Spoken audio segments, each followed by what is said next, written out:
Hi guys, it's Heather with Lead the Way Canine Training, and today I wanted to make a quick video about car safety, traveling with dogs, and also leaving dogs in the car. So I obviously almost always have a dog in the car with me, whether it's my own dogs or a dog in training. So I very frequently travel with dogs in the car. My favorite way and the safest way, and you can check this, you can check all the car safety tests they've done with the different types of restraint systems for dogs. The safest way to travel with your dog in a car is in a crate.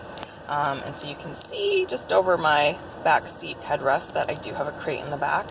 Now you can see it's a wire crate. Actually, the best option is the plastic Very kennels or the airline kennels, the solid plastic crates that you have to use if you were to fly your dog in a plane. Those are the absolute safest crates to travel with your dog in the car. Why? Because the wire crates are made to fold down, and they can, on impact, give way, right? So they're not very structurally sound, right? You've seen all the videos of dogs that, with a little determination can squeeze through the bars and stuff like that. So, but I can't fit a Very kennel in my car, so the next best thing is a wire crate. I think it makes a big difference in terms of the dogs being calmer and being able to settle. And also the biggest thing, not only safety to the dogs, but safety to myself, is I am much less distracted when I'm driving with a dog in the car if they're in the crate.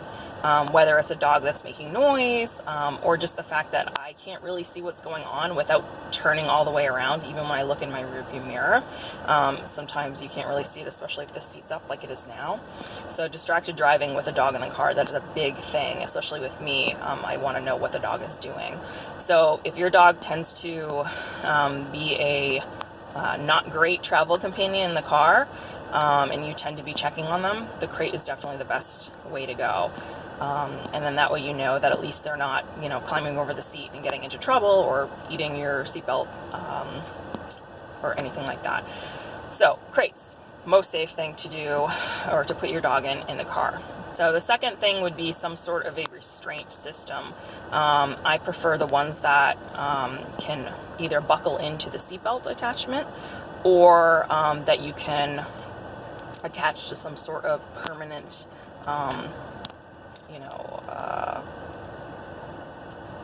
tie down or something like that. And if you're going to have a restraint, if you're going to have your dog tethered with something, it really is the best to have a back harness on it. So a normal back clip harness. That way, if you hit the brakes or if something happens and they do kind of jerk forward, at least you're not jerking on their neck on a collar. So first would be crate. Second would be harness with a restraint. The third would be a lot of people, especially with smaller dogs, like to travel in those like car seats, which really it's just an elevated little dog bed. There's nothing that really keeps them in. They certainly can jump out of it, and they certainly could fall out of it with enough speed and then coming to a stop. So those are another option. I'm really not a big fan. Even if the dog's good in it, it's not doing anything from a safety standpoint to keep your dog from getting hurt or coming out of it.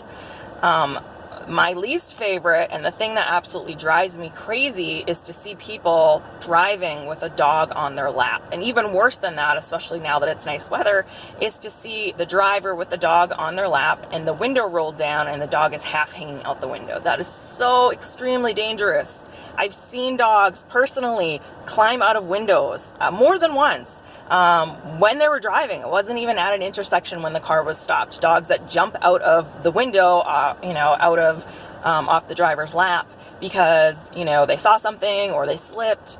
It's so dangerous. Not only is that probably the worst distracted driving you could be, is having a dog on your lap as you're driving, but it's just so incredibly dangerous for your dogs. Please don't do that, guys. If you're one of my clients and you drive with your dog in your lap, I'm going to say something, because that is so dangerous, and I just can't not tell you how dangerous that is.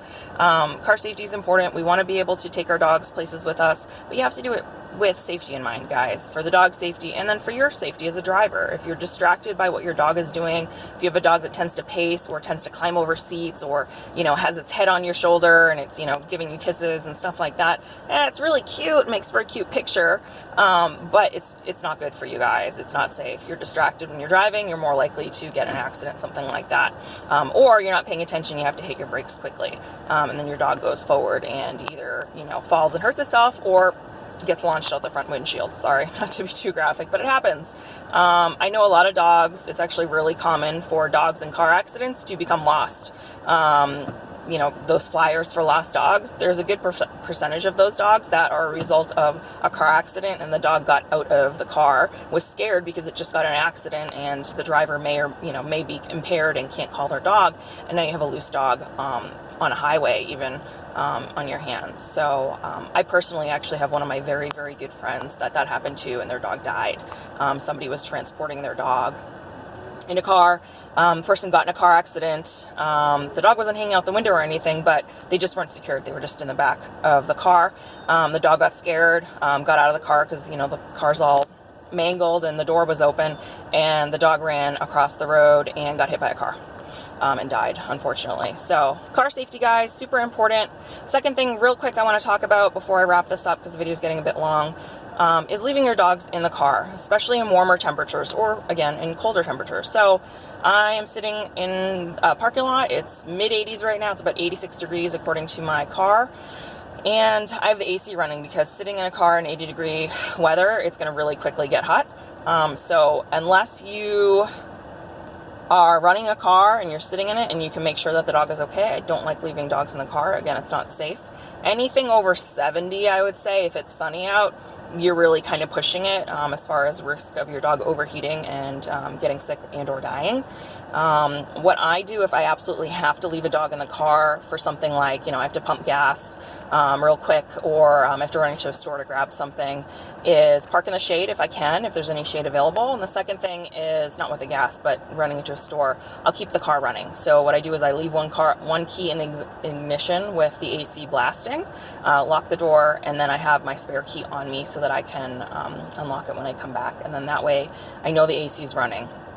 And again, I don't do that for a long time, maybe 5 minutes, 10 minutes, something like that, because I have heard from other people, other trainers, that things have happened and cars, stopped running, or they ran out of gas, something like that you're not planning on, or the AC just stopped working and they've left their dog in the car for a period of time thinking they were fine because the air was on, and the dog overheated because the air conditioning gave out for some reason. So if you're going to leave your dog in the car, make sure it's not too hot. Like I said, I use a 70-degree sunny as my kind of barometer where it's starting to get too hot.